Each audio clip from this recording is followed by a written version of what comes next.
Saya langsung saja, bagi Bapak Ibu yang belum mengenal saya, nama saya Hikman Sirait. Ya, saya sudah menikah, istri saya Yuliana Widing Resdianti, saya dosen, istri saya guru SD. Bapak Ibu, kami punya satu putri. Mohon maaf, istri saya tidak bisa ikut karena istri saya juga ada gangguan, Bapak Ibu ya. Jadi kemarin drop, jadi saya bilang udah nggak apa-apa, tinggal di rumah saja. Ya, tapi ke gereja maksud saya, ya nggak usah ikut saya.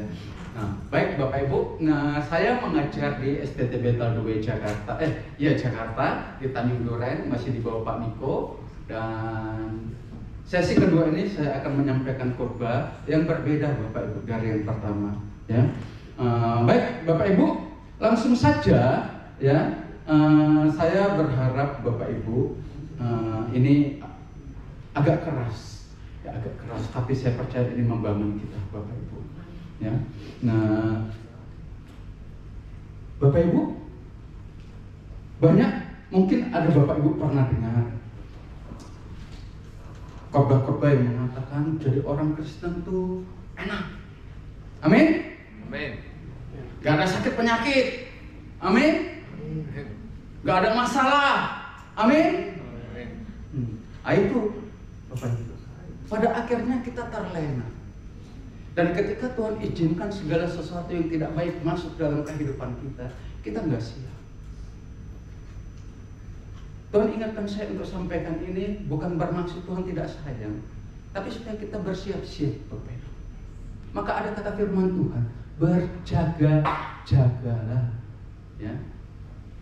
Karena kita punya musuh yang sangat tidak suka sama kita, ya. Musuh yang sangat benci sama kita.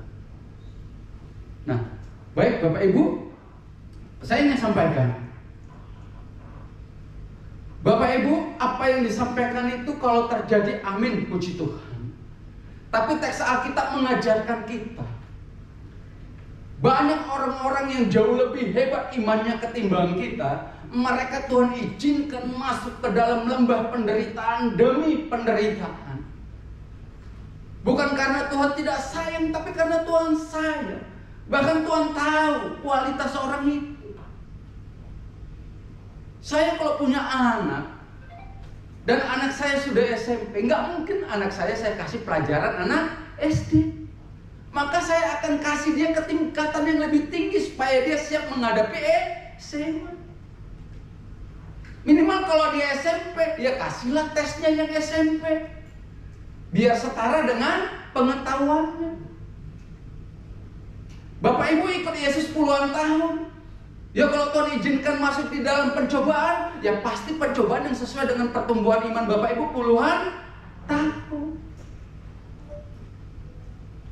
Dan saya mau katakan Bapak Ibu, semakin berat apa yang kita alami dan Tuhan izinkan itu terjadi dalam hidup kita, itu artinya bahwa Tuhan tahu persis siapa Bapak Ibu.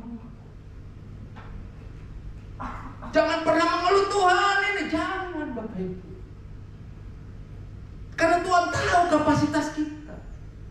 Saya justru tersinggung kalau kapasitas saya universitas dikasih ujian anak SMP. Saya tersinggung Bapak Ibu. Kenapa? Itu sama saja saya merendah, orang yang ngasih ujian itu sama saja merendahkan martabat saya. Mari kita lihat Bapak Ibu. Ayub kurang apa Ayub Bapak Ibu? Ayub 1 itu jelas mengatakan orang saleh Bapak Ibu. Wah, bakar korbannya luar biasa. Nggak ada yang seperti dia pada waktu zamannya Bapak Ibu.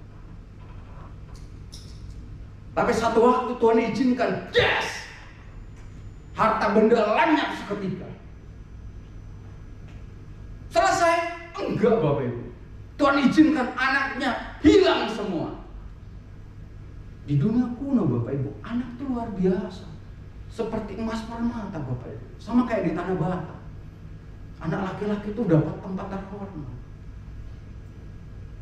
Punya anak, hilang semua Bapak Ibu. Selesai? Enggak. Kena kusta Bapak Ibu.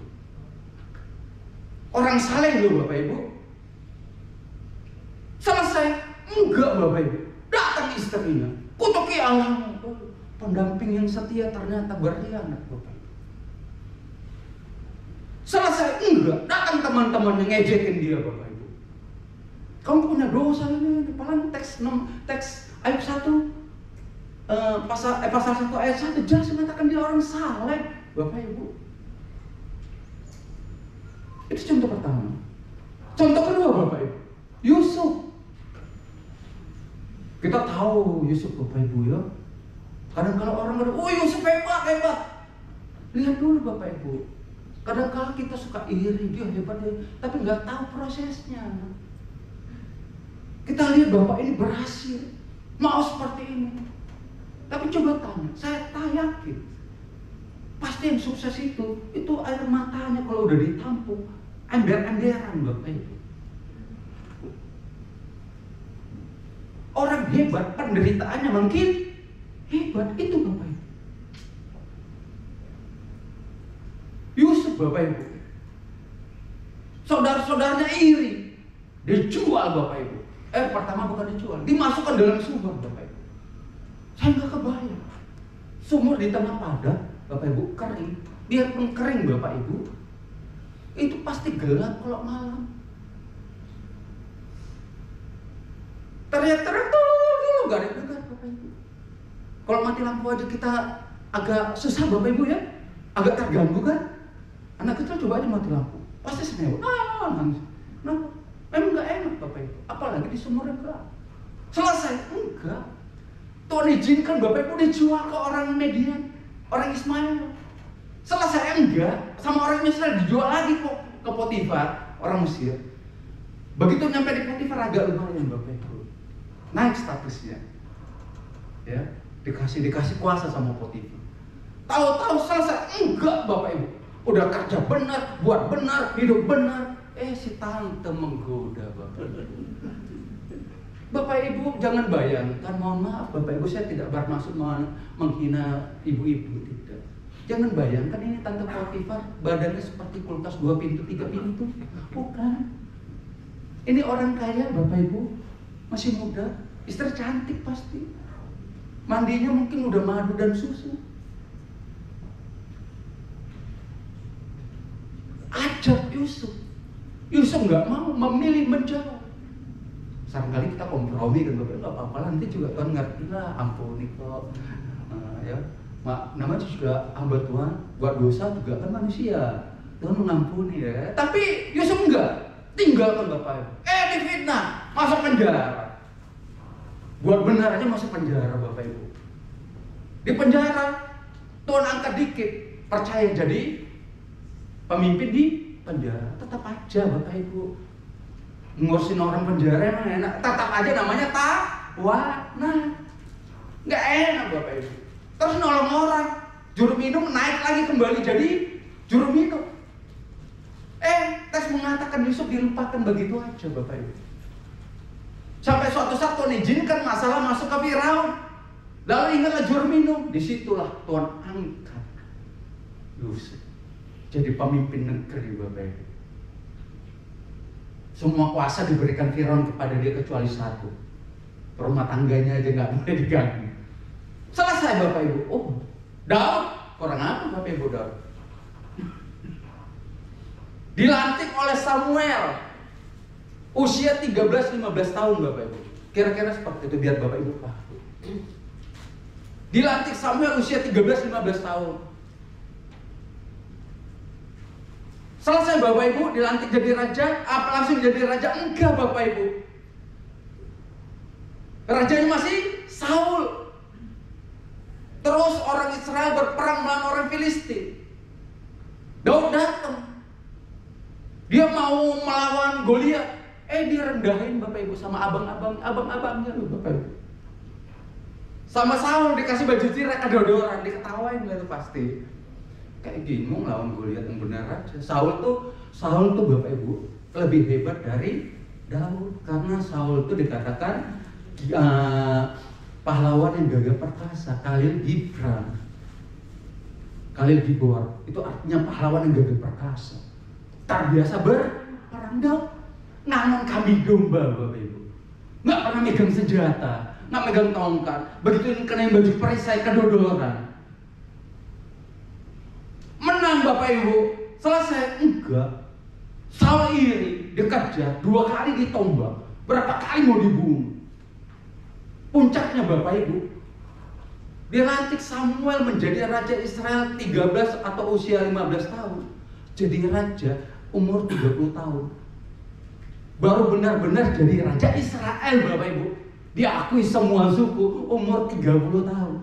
Artinya dia menderita selama 15 sampai 17 tahun. Diburu Saul selama itu. Pertanyaan saya, adakah di antara kita yang berani mengatakan saya lebih hebat imannya dari mereka, Pak? Saya yakin tidak ada. Tapi dengar baik, Tuhan izinkan mereka masuk di dalam penderitaan, Bapak. Karena Tuhan sayang. Lihat hasil akhirnya, Bapak Ibu, kan? Orang hebat, prosesnya pasti hebat. Orang biasa-biasa, prosesnya nggak mau proses. Tapi kalau kita tahu orang hebat, pasti prosesnya hebat. Orang makin hebat, prosesnya makin hebat. Mari kita masuk Bapak Ibu ke ayat kita. Mari Bapak Ibu buka Matius 8 ayat 24 ya sampai 26 Bapak Ibu. Ya, saya bacakan saja Bapak Ibu dari 23 ya. Matius 8 ayat 23 sampai 26. Lembaga Alkitab Indonesia memberi judul Angin Ribut Diredahkan. Ayat 23, lalu Yesus naik ke dalam perahu dan murid-muridnya pun mengikutinya. Sekonyong-konyong mengamuklah angin ribut di danau itu sehingga perahu itu ditimbus gelombang. Tetapi Yesus tidur. Maka datanglah murid-muridnya membangunkan dia, katanya, Tuhan, tolonglah, kita binasa. Ia berkata kepada mereka, mengapa kamu takut? Kamu yang kurang percaya. Lalu bangunlah Yesus menghardik angin dan danau itu, maka danau itu menjadi teduh sekali. Amin firman Tuhan. Baik Bapak Ibu, dari pembacaan teks ini apa sih yang bisa kita pelajari Bapak Ibu? Dan saya sebelum menyampaikan Bapak Ibu, memberitahu dulu latar belakang yang pertama Bapak Ibu. Slide berikut. Bapak Ibu, perhatikan baik. Sekali lagi, ini disampaikan biar kita siap menghadapi segala sesuatu. Karena tahun ke tahun itu tidak akan pernah berubah menjadi lebih baik. Belum apa-apa saja, udah ketahuan. Pajak naik jadi 12%, pasti pusing kepala kita, ya kan? Belum apa-apa, BBM subsidi BBM bakal dipangkas. Itu artinya harga BBM naik. Di Indonesia kan punya kebiasaan Bapak Ibu. Belum kejadian, harga-harga naik lebih dulu, mama pusing lah kepala. Beras hilang, ya kan? Minyak goreng naik lagi, ditambah nih mau lebaran Bapak Ibu. Terus tiba-tiba Pertalite mau dibuat, dihapus Bapak Ibu. Tambah lagi pusing kepala Bapak Ibu. Artinya semua biaya hidup naik. Ini kan sudah mulai masuk tuh Bapak Ibu. Jadi dengan baik Bapak Ibu. Ya. Konteksnya apa Bapak Ibu? Yesus memerintah angin ribut yang menghantam perahu mereka untuk tenang. Ini mujizat Bapak Ibu. Next. Ya. Yuk kita langsung saja satu halaman. Jadi judulnya adalah Allah yang peduli. Penting Bapak Ibu. Saya bicara penderitaan tapi judulnya Allah yang peduli. Langsung saja satu halaman ini. Nah Bapak Ibu perhatikan. Siapa yang naik ke perahu itu? Yang naik ke perahu itu ada Yesus dan murid-murid. Kita perlu tahu latar belakang yang pertama murid-murid. Siapa Bapak Ibu? Bapak Ibu saya menulis buku ya, The Great Commission. Judulnya Misi Penyelamatan Allah misi penyelamatan manusia di zaman akhir. Salah satunya bicara tentang murid, kualitas murid.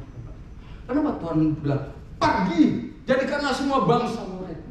Tuhan gak mau punya anak-anak pengikut partisipan doang Bapak Ibu. Punya pengikut jadi pengikut biasa Bapak Ibu. Tuhan mau punya murid. Kenapa kita harus jadi murid? Ada kualitasnya Bapak Ibu. Partisipan itu Bapak Ibu, kalau ada sesuatu yang gak enak, dia langsung pergi. Benar? Benar Bapak Ibu. Tapi kalau murid enggak. Arti murid itu Bapak Ibu punya komitmen untuk diajar, untuk belajar, untuk praktek, dan berkorban mengikuti tindakan guru. Itu murid. Ya. Para nelayan Bapak Ibu, wah murid-murid kan nelayan juga Pak. Saya pisahkan Bapak Ibu. Nelayan itu pekerjaan mereka Bapak Ibu, penjala manusia. Penjala ikan. Tuhan suruh jadilah penjala manusia. Ya dalam konteks sama anak kamu sedikit saya kasih kisi-kisinya lah Bapak Ibu ya. Nanti kalau buku jadi saya kirim Bapak Ibu. Bapak Ibu, kenapa Tuhan suruh jadi penjala manusia? Nggak ada orang menjala ikan di pinggir pantai. Ada Pak, itu cerita Yesus, itu kan lain cerita Bapak Ibu, itu spesial. Tapi orang jala ikan di tengah lautan, cari spot-spot yang banyak ikannya. Artinya apa?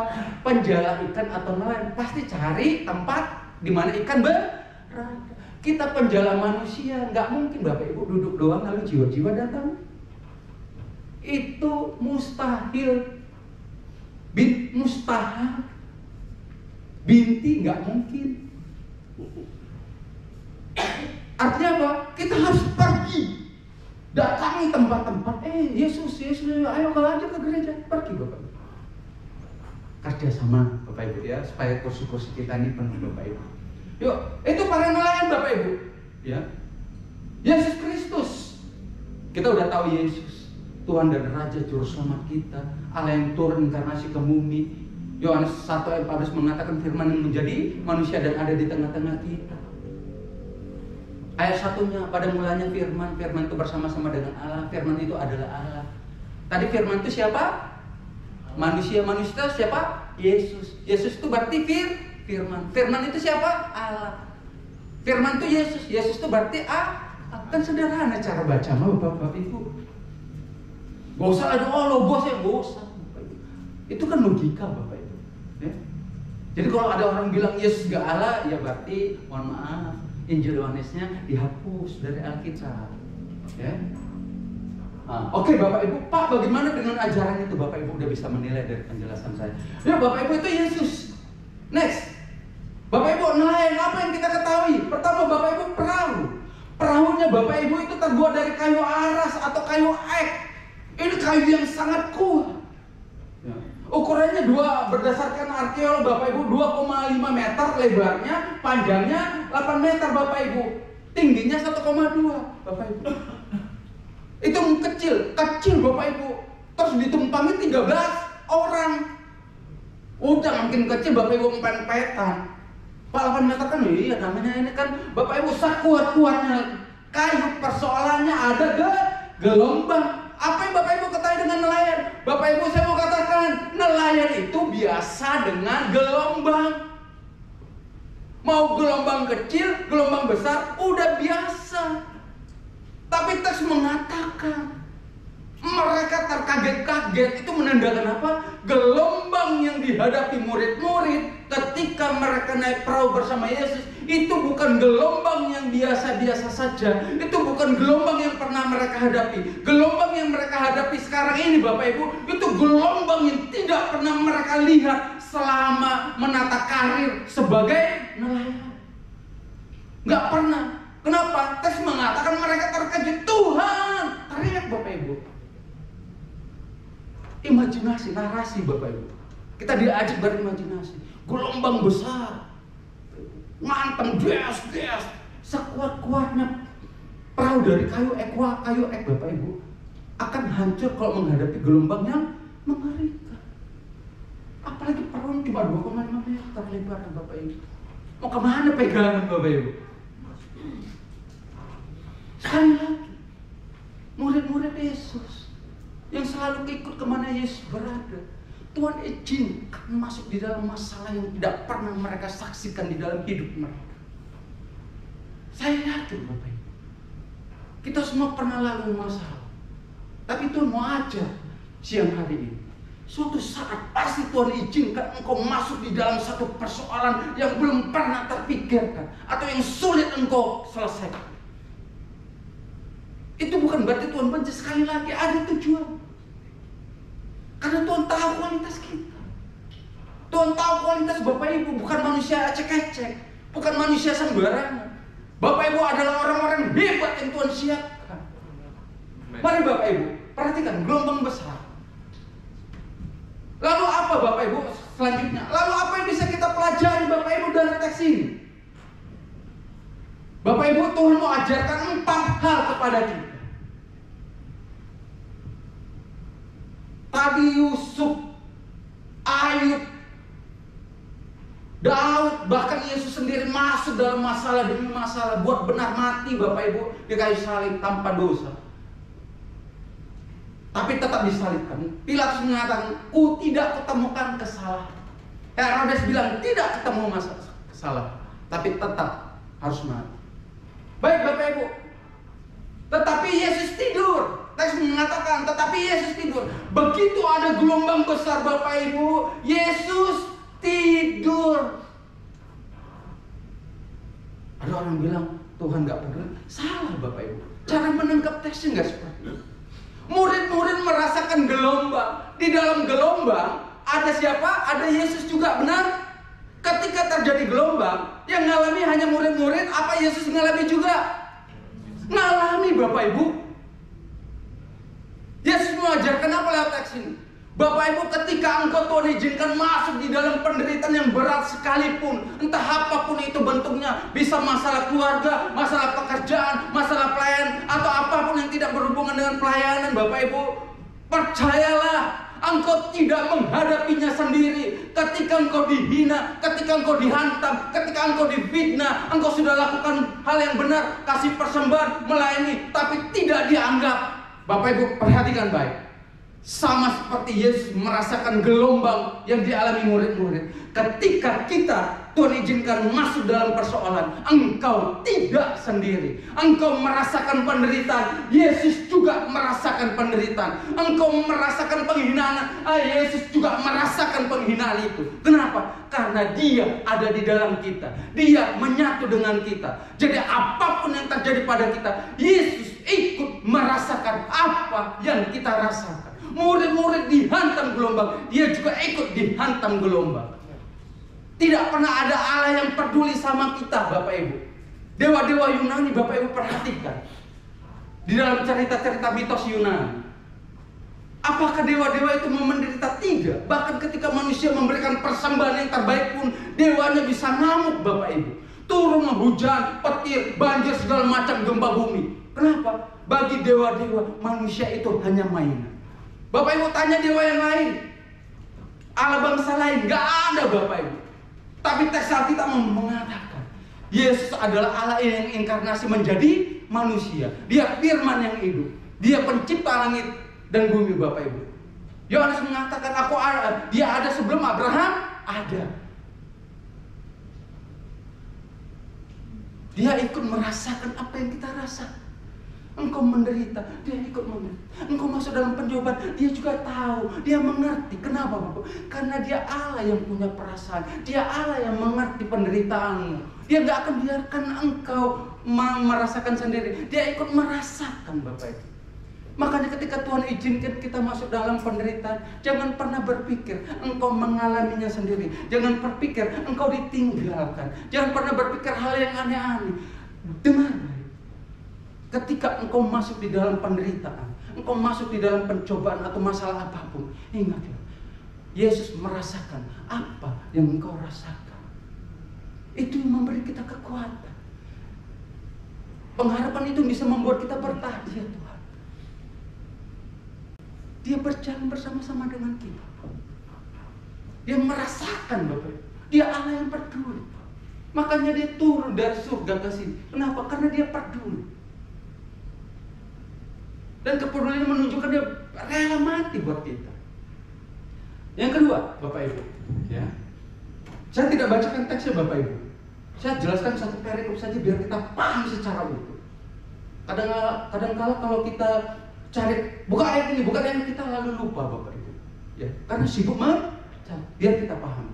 Tapi ada ayatnya Bapak Ibu. Nanti Bapak Ibu boleh catat saja, baca sendiri.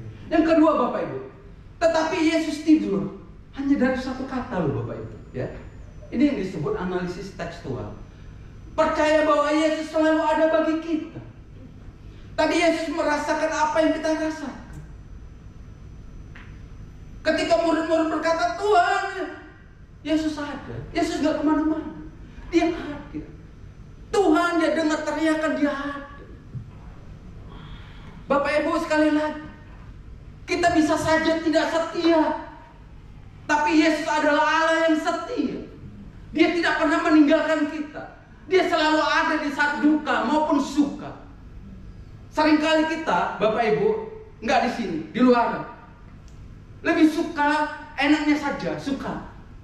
Begitu duka baru datang. Begitu suka lupa sama Yesus. Tapi teks ini mau mengajarkan, di dalam penderitaan yang berat sekalipun, Yesus ada.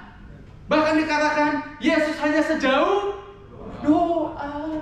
Nggak kemana-mana Bapak Ibu. Sejauh doa itu artinya apa? Begitu keluar napas atau kata-kata dari mulutmu, disitulah Yesus. Artinya apa? Yesus menyatu dengan kita kembali lagi. Dia selalu ada Bapak Ibu. Kalau Yesus sudah selalu ada buat kita, kenapa sungkan minta tolong? Kenapa kita lebih senang menceritakan masalah kita sama orang lain? Belum tentu dia bisa jaga rahasia. Kadangkala ember bocor. Bocornya kebanyakan lagi Bapak Ibu. Ya. Tahu-tahu satu kampung tahu semua. Rahasia loh, rahasia. Jangan cerita ya. Hanya kamu yang bisa cerita. Cerita ke sini Bapak Ibu. Ya. Tahu-tahu temannya bilang, berita lu. Rahasia kita aja, rahasia. Ini orang kedua loh Bapak Ibu. Orang ketiga. Rahasia. Cerita ke dia, bukan A lagi Bapak Ibu. BC udah. ABC. Yang ketiga Bapak Ibu cerita lagi ke temannya. Namanya gosip, gosip mungkin sih kan keren ya Bapak Ibu. Cerita satu, panjang lebar Bapak Ibu. Suamiku nggak pulang dari malam. Kenapa? Biasa cara lemburan. Yang satu Bapak Ibu, lemburan. Paling sama sekretaris. Ya kan? Cerita lagi. Itu bukan lemburan sama sekretaris. Pasti dugem juga. Nambah Bapak Ibu kan? Cerita kayaknya. Jadi panjang Bapak Ibu. Ujung-ujungnya begitu kita keluar rumah, orang udah senyumnya beda Bapak. Kita bingung. Satu kampung tahu semua Bapak Ibu. Makanya Bapak Ibu, kalau engkau punya persoalan, Yesus selalu ada buat kita. Pertama-tama datanglah kepada Yesus. Dia selalu welcome 24 jam, 7 hari seminggu, 365 hari setahun. Bapak Ibu nggak perlu keluarkan kuota. Seringkali kita dalam masalah telepon, teman terbaik nggak diangkat, di reject. Teman hanya mau senangnya, amin. Begitu ada jadi teman, begitu nggak ada, gak usah. Sorry to say, dari talo, ya kan? Yesus enggak. Ketika sekalipun kita tidak setia, kita seringkali melupakan. Ketika kita dalam masalah, dia pasti ada.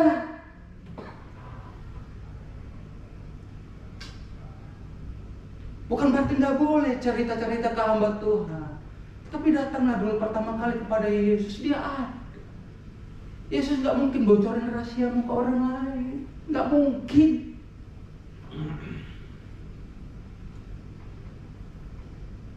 Kadang-kala suami istri aja bisa bocor Bapak Ibu ya.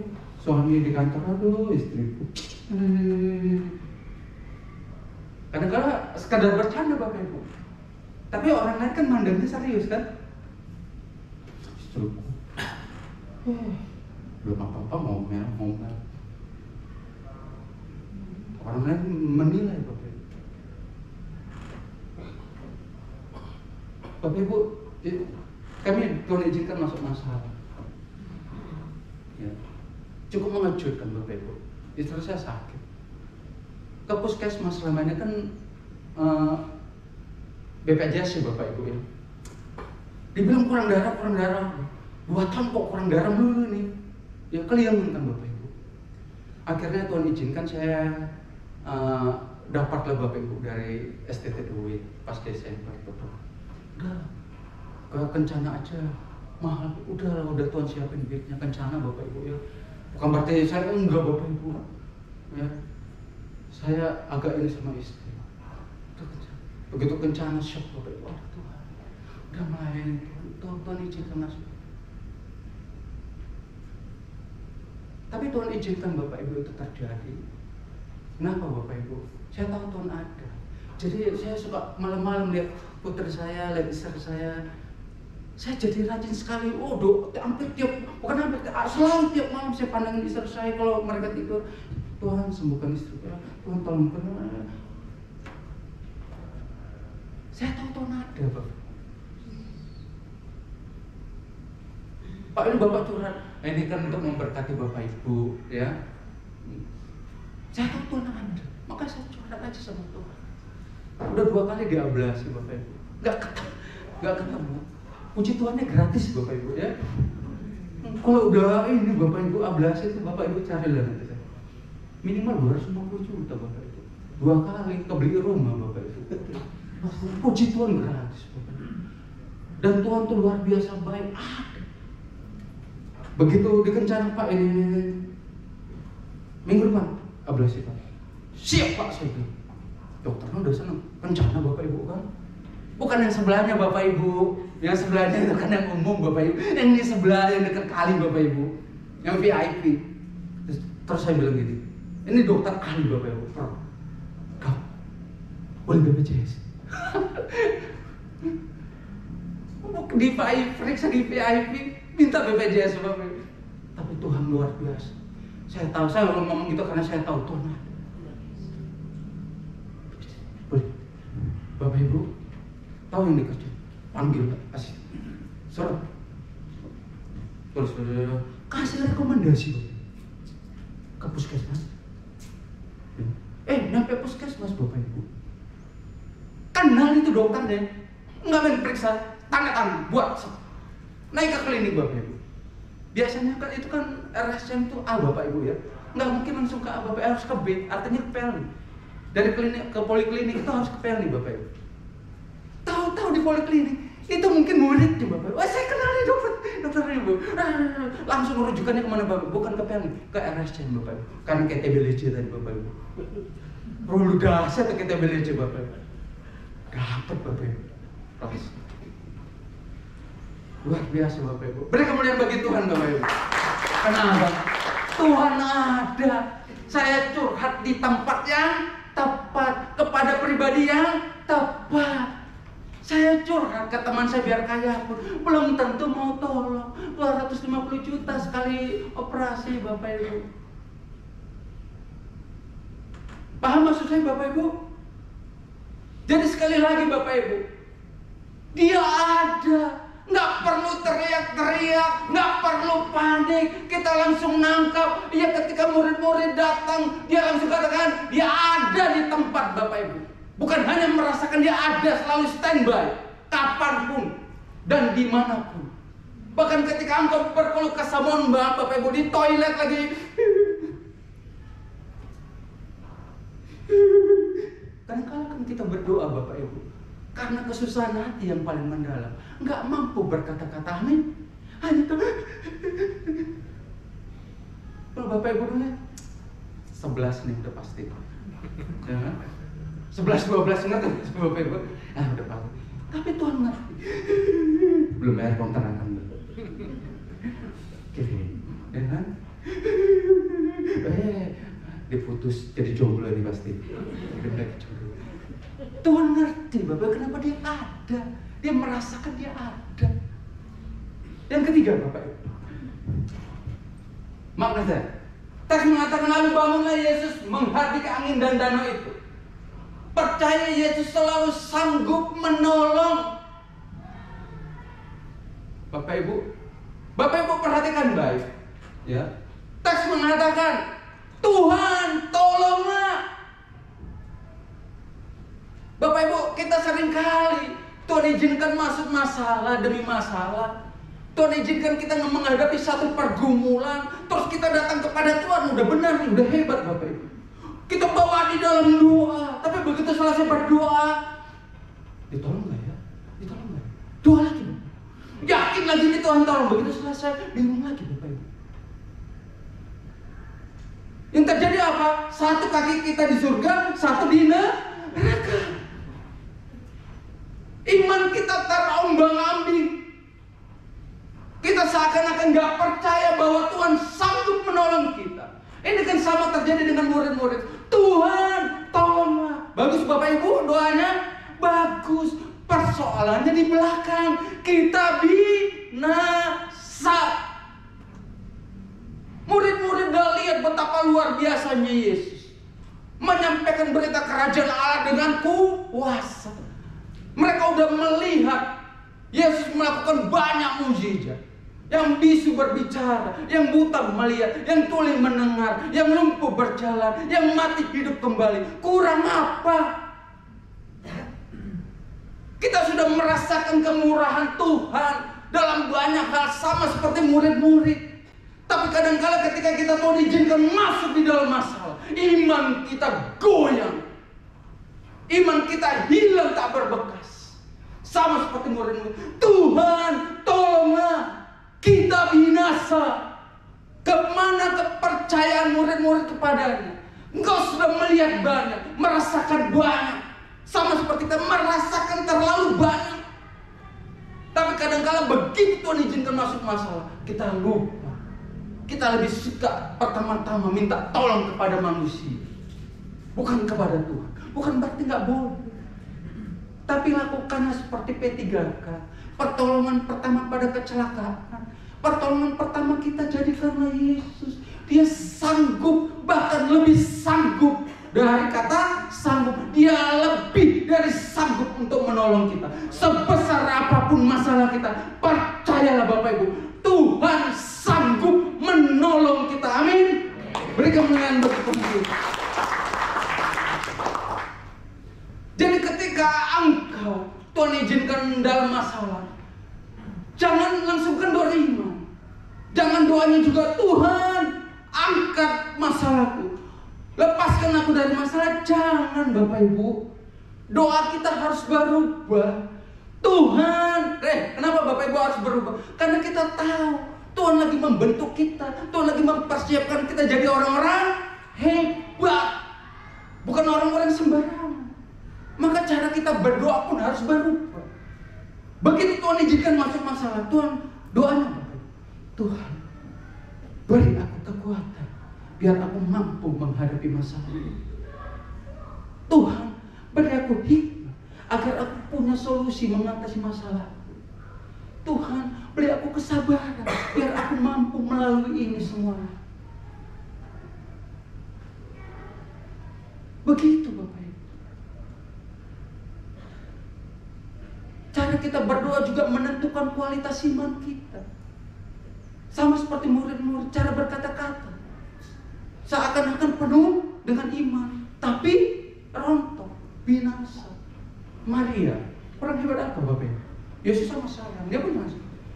Ketika Lazarus mati, Yesus datang Bapak Ibu. Apa kata Maria?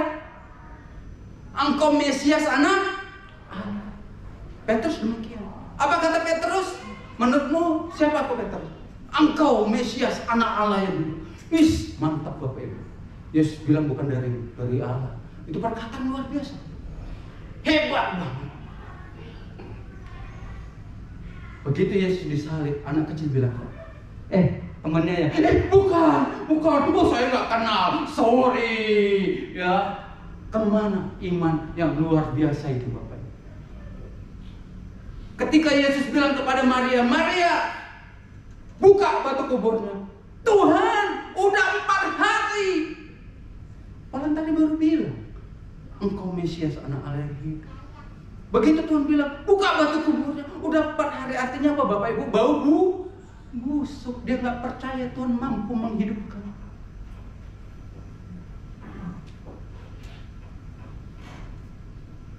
Tapi fakta, Tuhan sanggup menolong Maria dan Marta.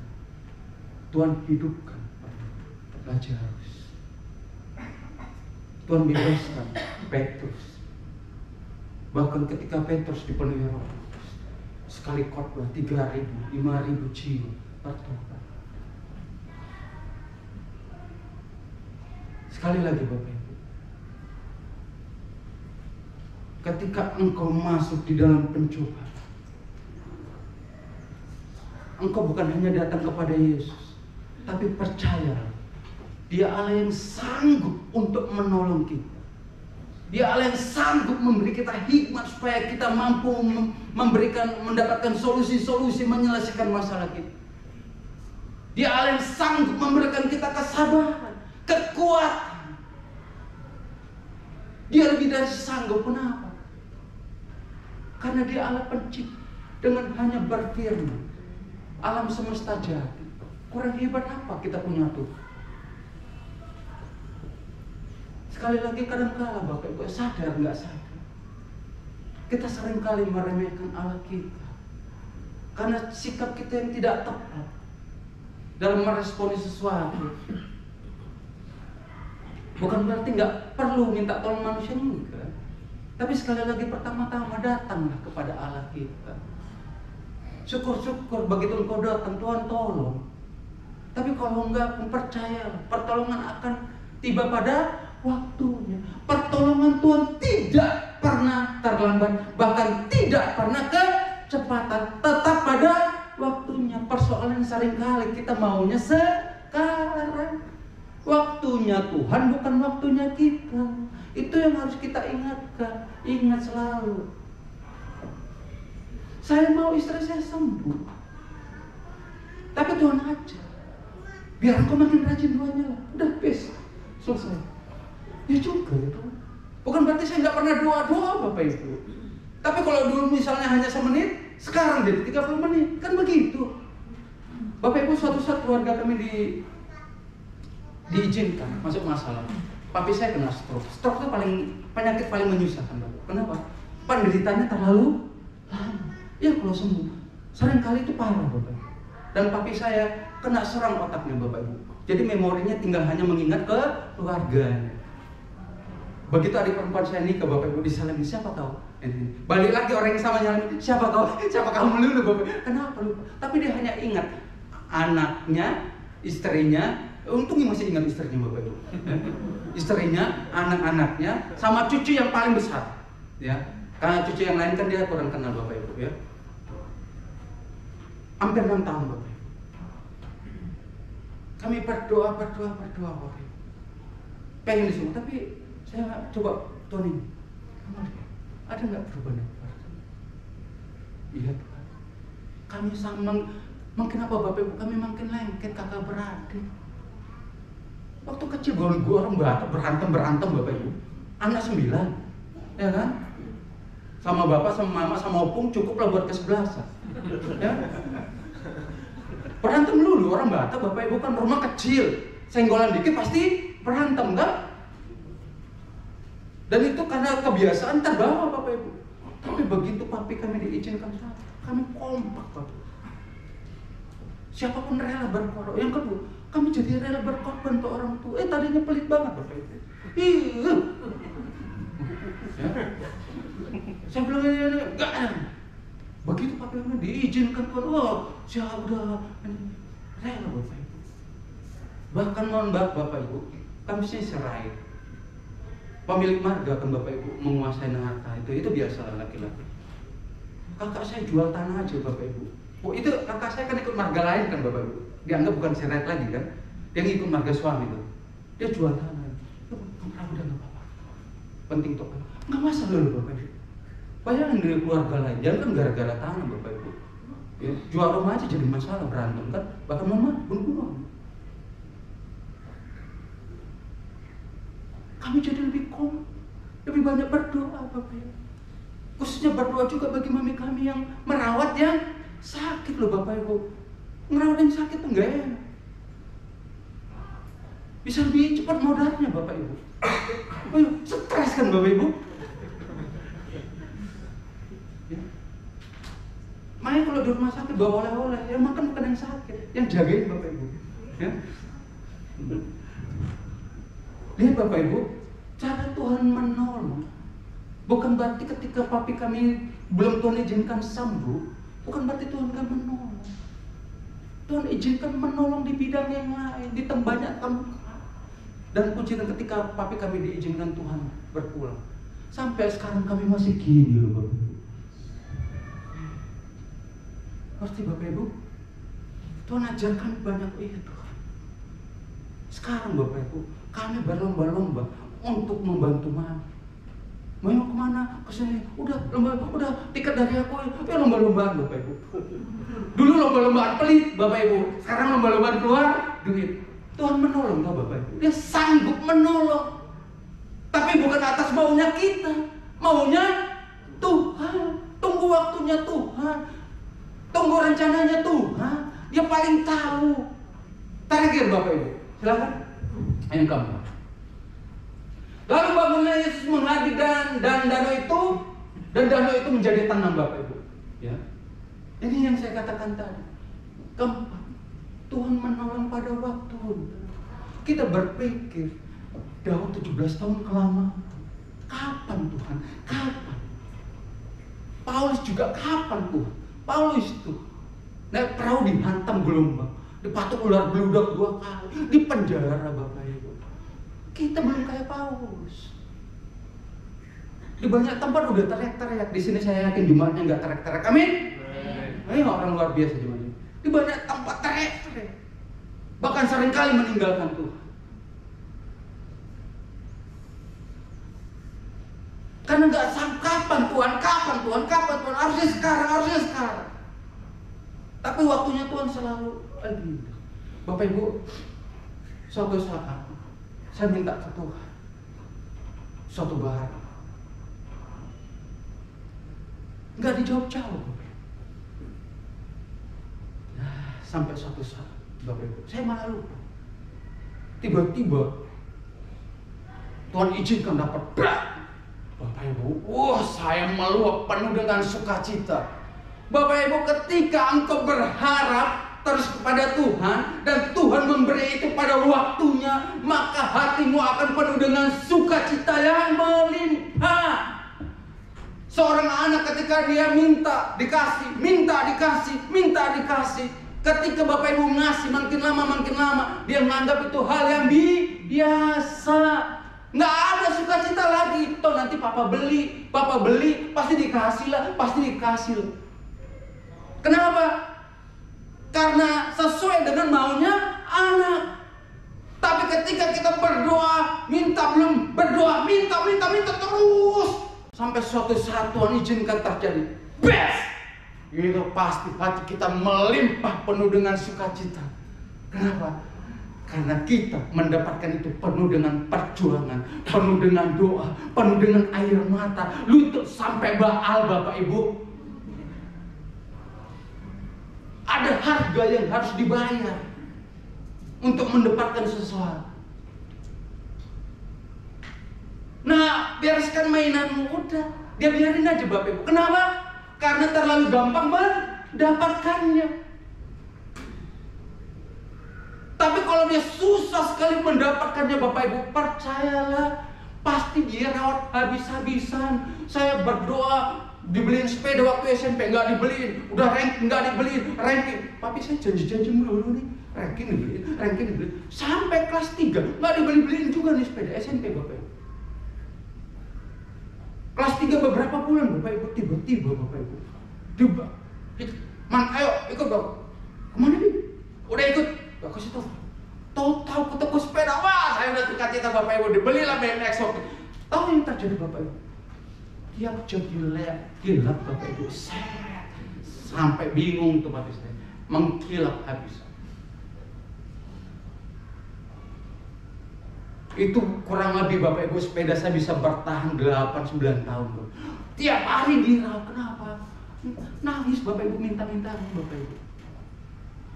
Belajar Bapak Ibu, nggak gampang Bapak Ibu. Nah Bapak Ibu, sekali lagi, kita punya Allah yang setia, Allah yang ikut merasakan apa yang kau rasa. Kita punya Allah yang selalu ada kapanpun dan dimanapun. Kita punya Allah yang selalu siap menolong, dan pertolongannya selalu tepat pada waktunya. Musik silakan. Mari Bapak Ibu. Saya tidak tahu kenapa harus menyampaikan ini. Tapi yang saya yakin, ketika ini disampaikan, Tuhan tengah mempersiapkan kita untuk kita menjadi orang-orang hebat, Orang-orang siap menghadapi tantangan, orang-orang yang siap menghadapi segala sesuatu yang buruk sekalipun, tanpa perlu meninggalkan. Bahkan semakin besar hal sesuatu yang tidak baik terjadi, itu semakin membuat kita dekat sama Tuhan. Sampai kita mengatakan, I need you Lord, aku butuh Engkau Tuhan, aku butuh Engkau Tuhan, aku butuh Engkau Tuhan. Karena kalau aku ke sana, belum tentu masalahku selesai. Tapi yang aku tahu, kalau aku datang kepada Tuhan, selalu ada Tuhan. Itu yang paling penting Bapak Ibu.